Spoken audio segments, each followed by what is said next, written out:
Je suis actuellement à Bardia, parc national népalais situé à la frontière indienne, une région subtropicale, une région que j'explore depuis déjà plusieurs années. Et au fur et à mesure de ces explorations, j'ai eu une envie, c'est remonter la rivière jusqu'à sa source pour monter à 5000 mètres d'altitude à la frontière tibétaine. Alors pour faire ce projet, je l'ai fait en plusieurs étapes avec des partenaires de trek différents. Namasté, Dai. Et au cours de la dernière étape, au mois de février, j'ai été bloqué par la neige. Je me suis retrouvé coincé dans un village qui s'appelle Kada. Et c'est justement à partir de ce village que j'ai envie de redémarrer l'histoire, redémarrer la route pour boucler la boucle. Ok.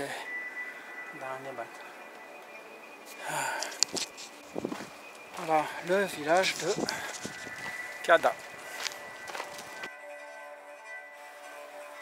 À partir de ce point, plus aucun hébergement n'est disponible. C'est le dernier village avant la frontière. Je dois dormir sous la tente et porter mon ravitaillement. Je me retrouve seul face à moi-même. Il est 7h30. Je viens de quitter le dernier village du Népal, avant le Tibet, derrière. Et déjà hier, sur 5 heures de marche, j'ai rencontré 2 personnes sur le sentier, 2 Népalais. Aujourd'hui, à mon avis, je ne rencontre personne, et puis ces prochains jours, ça sera terminé.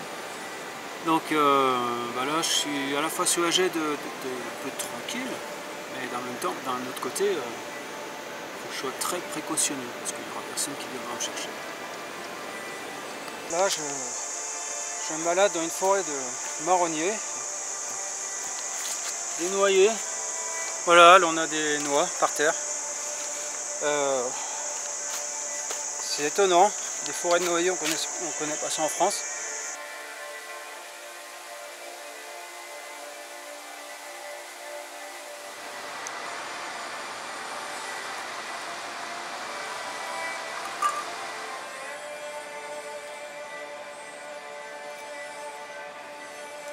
Ouais, c'est dur là. Là ici, ça passe pas. Et apparemment il faudra que je monte là-haut sur la crête. C'est réellement épuisant. Là j'ai parcouru à peine 100 mètres en ligne droite et à peu près 200 mètres en vertical. Eh ben, cette montée m'a épuisé. En haut de la montée, j'ai un problème. 2 itinéraires se présentent à moi. En face de moi, à gauche, il y a un chemin qui est bien tracé, qui mène droit vers la Chine. Ici, il y a un autre passage, qui fait 20 km de moins. Bon, ben, je vais aller voir en bas, et puis on va voir au début de la vallée ce que ça donne.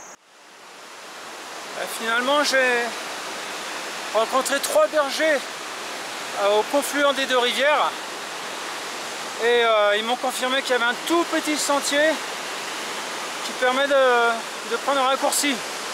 Donc voilà, le sentier il est là. Je suis rentré dans la vallée avec le chemin le plus court, pas forcément le plus facile. Allez, c'est parti.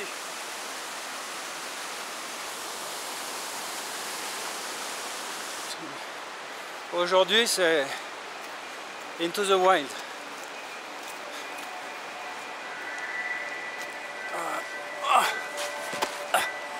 Avec le sac à dos c'est dur à passer. Deuxième pont.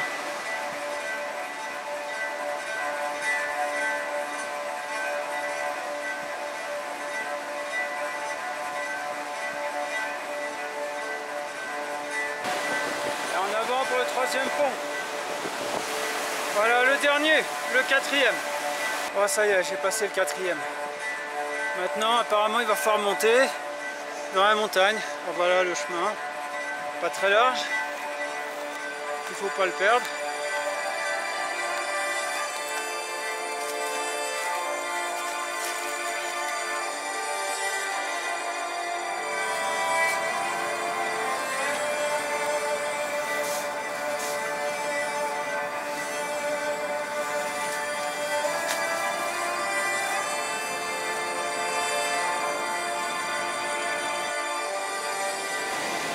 Aujourd'hui 2086 mètres de dénivelé cumulé positif.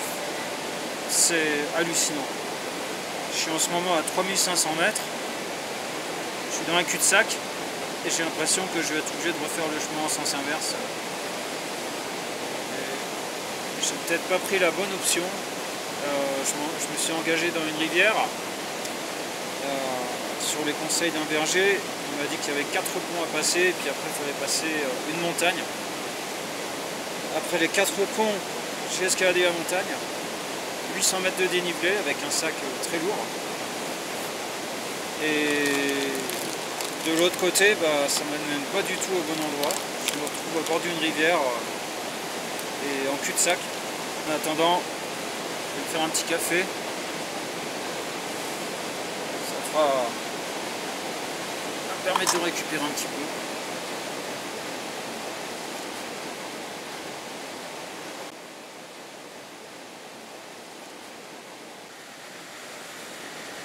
Voilà, il est 7 h. Hier soir je me suis couché, il n'était pas encore 6 h. J'ai dormi 13 h.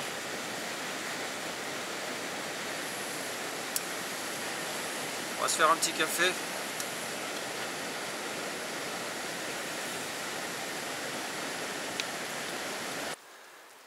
Ben voilà, revenu au point de départ. Je suis au niveau du col, 3500 mètres, que j'ai atteint hier, après énormément de difficultés, 800 mètres tout droit. Et tout ça pour arriver dans un cul-de-sac de l'autre côté, ça, je peux pas continuer. Alors tout le monde a l'habitude des treks, hein, avec les lodges toutes les 3 heures. L'hébergement, le repas fourni. Les autres trekkers sur le sentier. Mais ici c'est un autre Népal, hein. Ici c'est Into the Wild. Là ça fait 2 jours. 2 jours que j'ai croisé personne. J'ai vu quelques petites traces sur le sentier. Apparemment il y a quelques Népalais qui passent, mais il n'y a vraiment personne. C'est un peu flippant par moment, mais enfin pour moi c'est un bonheur intense de me retrouver dans une situation comme ça. Voilà, on est reparti pour 800 mètres de descente, 800 mètres de dénivelé. Voilà le sentier, une petite trace microscopique au niveau des herbes. C'est un peu raide.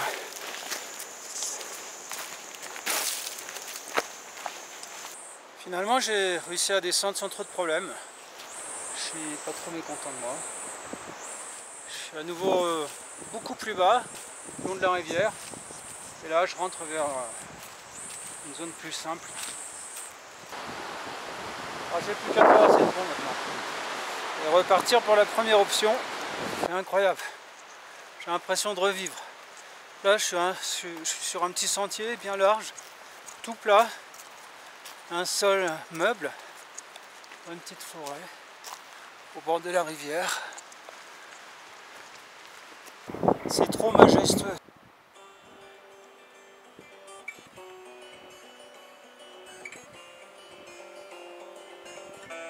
C'est vraiment trop beau. Je suis content d'avoir fait tous ces efforts pour en arriver.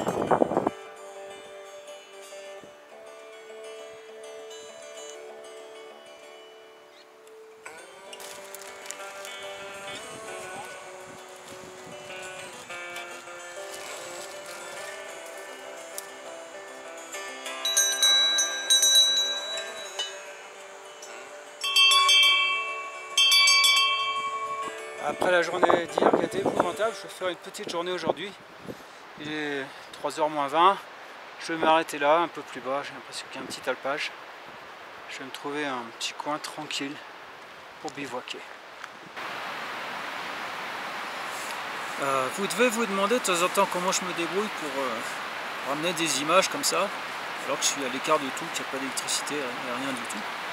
Comment je m'en sors? Et pour la cuisine, je vais trouver un petit réchaud microscopique qui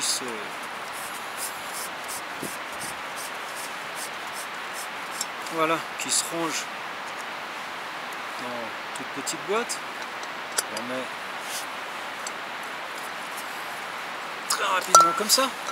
Là j'ai une petite cocotte minuscule qui me permet de cuire mes aliments. Hop, je la ferme comme ça. Et il n'y a plus qu'à la mettre sur le gaz. Pour l'électricité, j'ai un petit panneau solaire, tout petit, très léger, qui fait 21 watts, avec à l'intérieur une batterie qui est en charge en permanence. Pendant ce temps-là, j'ai une deuxième batterie qui charge mes appareils. Et là, sur j'ai une application de cartographie qui me permet de randonner en sachant à peu près où je suis. Je me mets mon itinéraire en rouge et la route en bleu que j'ai définie au préalable. La caméra, là, elle est posée sur un mini trépied qui fait à peine 20 grammes, qui est flexible. Je peux le poser n'importe où, l'orienter, le tenir à la main, pouvoir me filmer en tenant le trépied. Ça permet d'avoir des images qui sont relativement correctes. Alors justement, ce soir, je vais me préparer une soupe avec des lentilles dans ma cocotte minute. J'ai un peu de nouilles pré-cuites, quelques morceaux de saucisson que j'ai ramené de France, un beau saucisson bien sec. Il faut bien se faire plaisir quand même, hein. Et je l'ai ramené spécialement pour ça. Et c'est reparti pour 2 minutes. Alors vous me direz pourquoi une cocotte minute, pourquoi transporter une cocotte minute en montagne avec le poids que ça pèse. Bah, figurez-vous que quand ici on est à 3600 mètres d'altitude, à cette altitude l'eau bout à entre 80 et 90 degrés. Et pour faire cuire quelque chose à 80 degrés, c'est très très difficile. Si je prends une cocotte minute, je rétablis une pression positive, une pression plus importante, ce qui fait que ça va cuire beaucoup plus vite.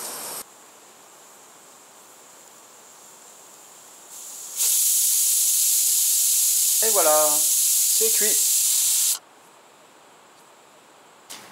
Bon ben, il est 7h30. On va regarder quel temps il fait.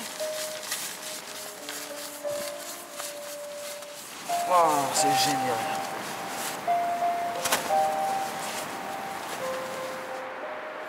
Septième jour, je suis à 3200 mètres. Les gorges se resserrent. On se rapproche de la rivière et j'ai un beau sentier en balcon qui passe dans des gorges assez étroites. J'avance doucement parce que mon sac est toujours assez lourd et l'altitude commence à se faire sentir. On a passé les 3200 mètres là maintenant.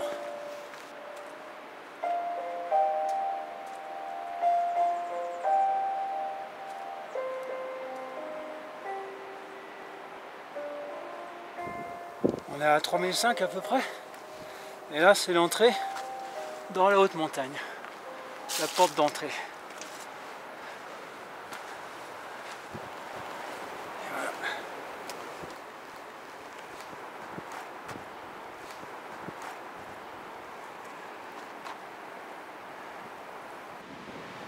Il est 2h de l'après-midi environ. Là j'ai décidé de m'arrêter là pour aujourd'hui. C'est suffisant. À peu près aux environs de 4000, je ne sais pas exactement. L'application de cartographie ne marche pas, le GPS donne des messages totalement incohérents, fiables. Alors voilà, là je suis à la bifurcation de deux vallées. Celle qui monte, elle monte plein nord, elle va direct vers la Chine. C'est là que j'ai prévu d'aller. Me couvrir.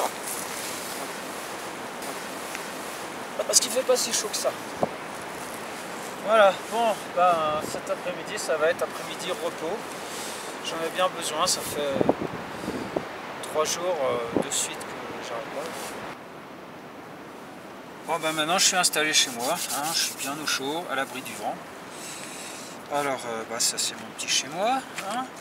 Là, sur le côté, c'est le coin cuisine. Où, je peux cuisiner tranquillement à l'abri du vent, dans un petit auvent. Il y a quand même pas mal de place, hein, je peux ranger pas mal de choses dedans. Là c'est le coin où je range mes affaires. Tout ce qui est ici. Et puis là, c'est le coin couchage. Oh.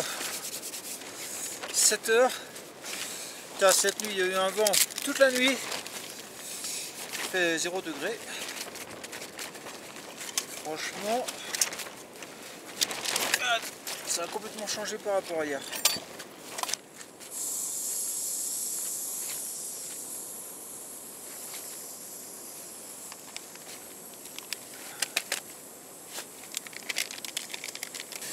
Ah ouais, ça, c'est normal, hein, un changement de temps comme ça.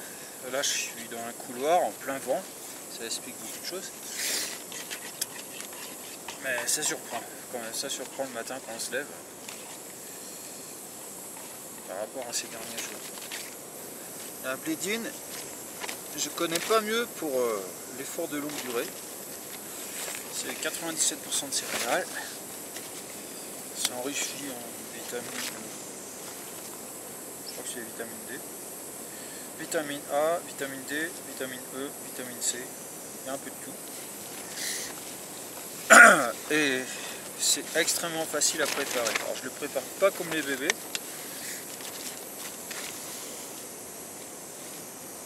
Les bébés, il faut que ça soit extrêmement liquide. Moi, avec moi, normalement, quand c'est terminé, normalement la cuillère doit tenir debout. Et comme ça, c'est suffisamment compact, suffisamment consistant pour apporter une alimentation conséquente. Ça me permet de tenir quasiment une journée entière avec 2 bols comme ça. J'ai déjà testé, c'est incroyable l'efficacité que ça peut avoir. Et ça pèse rien, avec 400 grammes, je fais 2-3 jours, sans problème. Là je viens de lever le camp. Alors dès qu'on va quitter cette zone de vent, ça va aller mieux. Mais là c'était pénible tout à l'heure. Hein. Démonter la tente en plein vent, c'est pas marrant.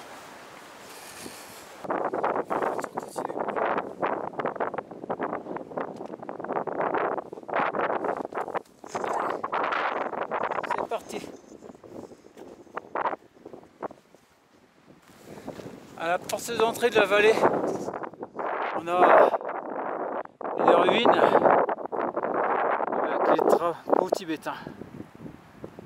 Voilà, on rentre là-dedans.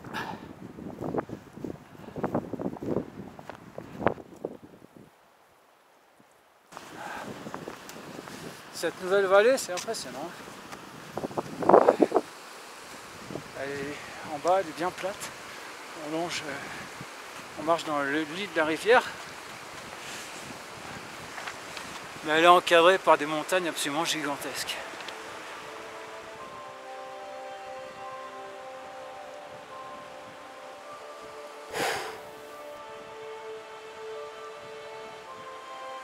Ça fait une semaine que je marche, des efforts pas possibles. Je commence à arriver près du but. Là, ce que je vois au fond, c'est normalement c'est le Tibet. Un rêve qui se réalise. Oh, c'est génial. Tous les jours, je vois des paysages fabuleux et tous les jours, je me dis que j'ai de la chance d'être là. Oh, qu'est-ce que c'est beau.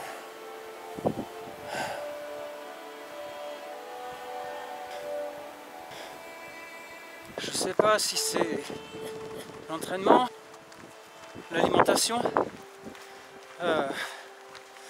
mais je suis à près de 4000 mètres, je ressens à peine l'altitude, je suis à peine essoufflé. Quand je marche bien, j'ai 15 kg sur le dos. Quand j'étais gamin, j'étais asthmatique.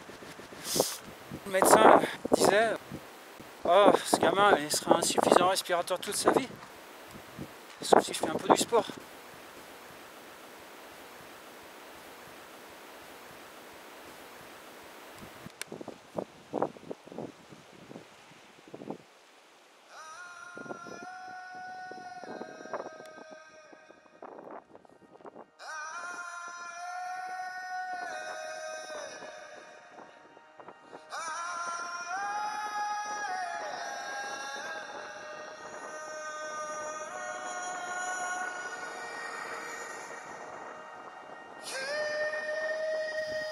Y a quelqu'un?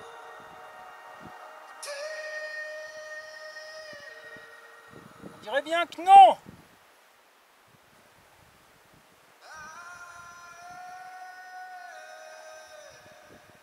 La liberté totale. Seul au monde.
Ce matin il fait un peu froid, hein.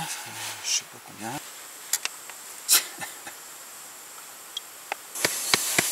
Il fait un peu frisquet mais ça va, j'ai bien dormi. D'ailleurs je dois dire que c'est la meilleure nuit que j'ai passée depuis au moins 4 jours. Ça y est, je suis dans l'ascension finale. Il n'y a plus un brin d'herbe, plus que du roc.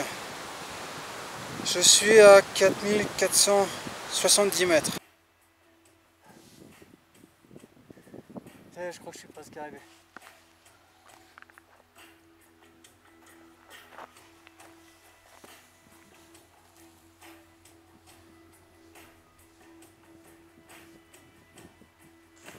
Ouais, je commence à y aller doucement. Hein. Donc, le souffle est un peu court. Je suis tout près. Je suis presque arrivé.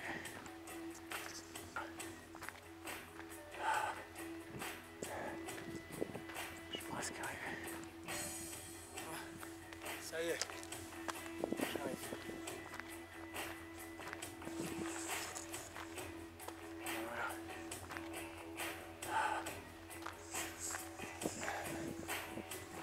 Ça y est, j'arrive à la frontière. Génial. Génial. Wow. Yes.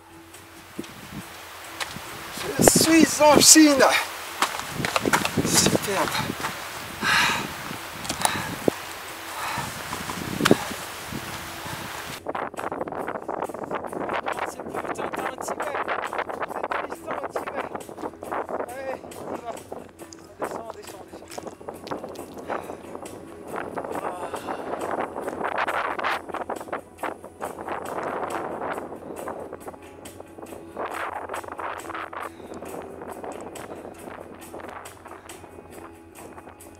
Altitude à l'instant 5218 mètres.